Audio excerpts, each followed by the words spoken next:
એક મહત્વપૂર્ણ સમાચારથી બુલેટિનની શરૂઆત કરવી છે, જેમાં સુરતમાં કુખ્યાત રાહુલના ઘરને તોડી પાડવામાં આવ્યું છે।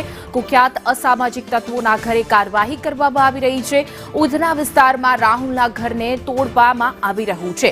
અસામાજિક તત્વોના ઘર પર દાદાનું બુલડોઝર છે તે હાલ ફરી રહ્યું છે। મોટી સંખ્યામાં પોલીસનો બંદોબસ્ત ખડકી દેવામાં આવ્યો છે। ડીજીના આદેશ બાદ પોલીસ ઊંઘમાંથી જાગી છે। રાહુલની 3 ગેરકાયદે ખોલી છે તે હવે તોડી પાડવાની કામગીરી છે તે હાથ ધરવામાં આવી છે।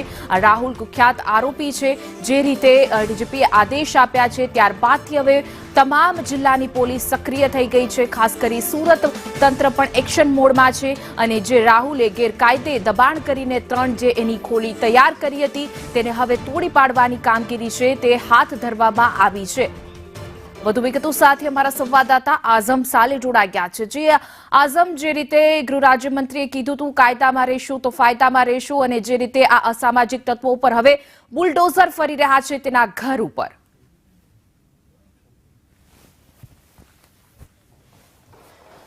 તમારી સામે છે ઉધના વિસ્તારના બનાવ જે બનીને સામે આવ્યો છે। ચુસ્ત પોલીસ બંદોબસ્ત વચ્ચે મહાનગરપાલિકાની ટીમ અહીંયા કામગીરી કરી રહી છે। માથા ભારે રાહુલ ઉર્ફે અપાર્ટમેન્ટની છબી ધરાવતો જે છે તે ગુસ્સી ટોકમાંથી જામીન પર છૂટેલો છે અને હાલ થોડા સમય પહેલે જ જેલમાંથી બહાર આવ્યો હતો। અને બીજી એક વાત યાદ અપાય તો માથાભારે સૂર્યા મરાઠેની હત્યાના આરોપસર પણ એને જેલ ભોગવી ચૂક્યો છે। એના અનેકવાર જેલના અંદરથી પણ માથાભારેની છબી જેવા ફોટોઝ પણ વાયરલ થઈને બહાર આવતા હતા, ત્યારે પણ એના પર કાર્યવાહી થઈ હતી। પરંતુ હાલ જે કાર્યવાહી ચાલી રહી છે એ સરકારના આદેશ બાદ સુરત મહાનગરપાલિકાનું તંત્ર અને સુરત શહેર પોલીસનું તંત્ર સંયુક્ત ઓપરેશન કામગીરી કરી રહી છે। અને તમારી સામે છે કે રાહુલ અપાર્ટમેન્ટનો જે પાછળનો ભાગ છે જ્યાં આવવા જવાનો રસ્તો હોવો જોઈએ તે જગ્યાના ઉપર એને ગેરકાયદેસર રીતે બાંધકામ તાણી દીધું હતું। ટોયલેટ અને બાથરૂમનું બાંધકામ કરી દેવામાં આવ્યું હતું, તેનું પણ ડિમોલિશન કરવામાં આવી રહ્યું છે।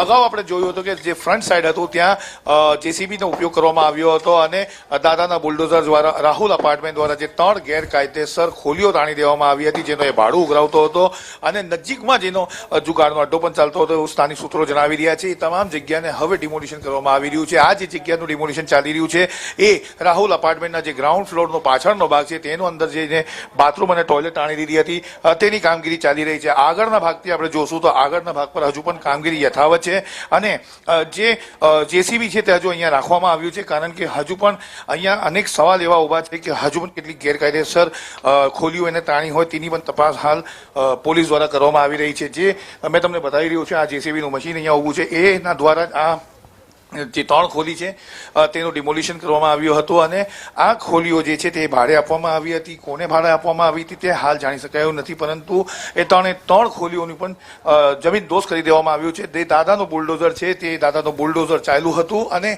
આ બુલડોઝર થકેથી આ 3 ખોલી અને અંદરનો જે બાંધકામ હતું ટોયલેટ અને બાથરૂમ તે પણ તોડવામાં આવી રહ્યું છે।